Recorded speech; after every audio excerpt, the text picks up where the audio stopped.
Hi friends, Dhanalakshmi cooking ಚಾನಲ್ಗೆ ಸ್ವಾಗತ. ಇವತ್ತು ನಾನು ಈಗ ವರಮಹಾಲಕ್ಷ್ಮಿ ಹಬ್ಬ ಬಂತಲ್ಲ, ಅದಕ್ಕೆ ನಾನು ಚಕ್ಲಿ ಮಾಡೋದನ್ನ ತೋರಿಸ್ಕೊಡ್ತಾ ಇದ್ದೀನಿ. ನೋಡಿ ಎಷ್ಟು ಚೆನ್ನಾಗಿ ಬಂದಿದೆ.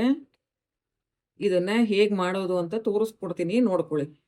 ವೀಕ್ಷಕರೇ, ಈಗ ಚಕ್ಲಿ ಮಾಡೋದಕ್ಕೆ 2 ಕಪ್ ಅಕ್ಕಿ ಹಿಟ್ಟು ತಗೋತಾ ಇದ್ದೀನಿ. 1 ಕಪ್ ಹಾಕೊಂಡಿದ್ದೀನಿ, ಇನ್ನೊಂದು ಕಪ್ಪು ಇದೇ ಅಳತೆನಲ್ಲಿ ಹಾಕೋತಾ ಇದ್ದೀನಿ. ಮತ್ತೆ ಇದಕ್ಕೆ ಇವಾಗ ಅರ್ಧ ಕಪ್ಪು ಉದ್ದಿನ ಬೇಳೆ ಹಾಕಬೇಕು. ಉದ್ದಿನ ಬೇಳೆನ ಫಸ್ಟ್ ಹುರ್ಕೊಂಡು ಈಗ ರುಬ್ಕೊಳ್ಳೋಣ. ವೀಕ್ಷಕರೇ, ಈಗ ಅರ್ಧ ಕಪ್ ತಗೊಂಡಿದ್ದೀನಿ. ಇದನ್ನ ಒಂದ್ ಸ್ವಲ್ಪ ಬಿಸಿ ಮಾಡಿಕೊಂಡು ಪುಡಿ ಮಾಡ್ಕೊಳ್ಳೋಣ.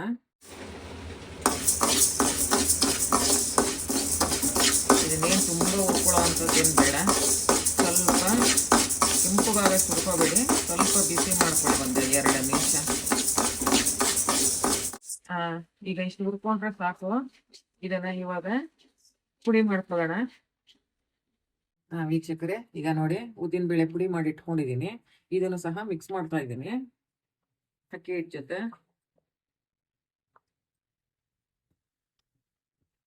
ಈಗ ವೀಕ್ಷಕರೇ, ಬಿಳಿ ಎಳ್ಳು ಹಾಕೊಂತ ಇದ್ದೀನಿ, ಒಂದು 2 ಟೀ ಸ್ಪೂನ್ ಅಷ್ಟು.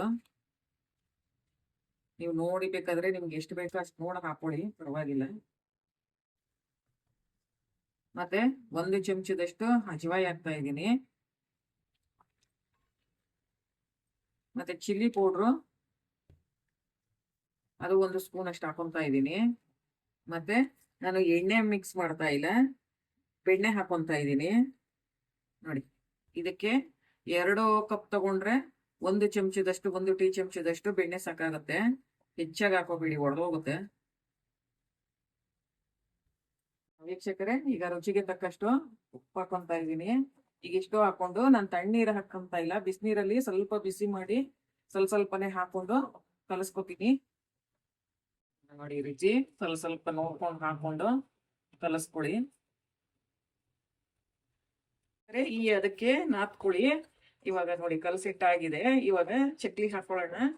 ವೀಕ್ಷಕರೇ ನೋಡಿ, ಈಗ ಚಕ್ಲಿ ಹಿಟ್ಟಲ್ಲಿ ರೆಡಿ ಮಾಡ್ಕೊಂಡಿದ್ದೀನಿ. ಇವಾಗ ನೋಡಿ ಎಣ್ಣೆಗೆ ಹಾಕ್ತಾ ಇದ್ದೀನಿ.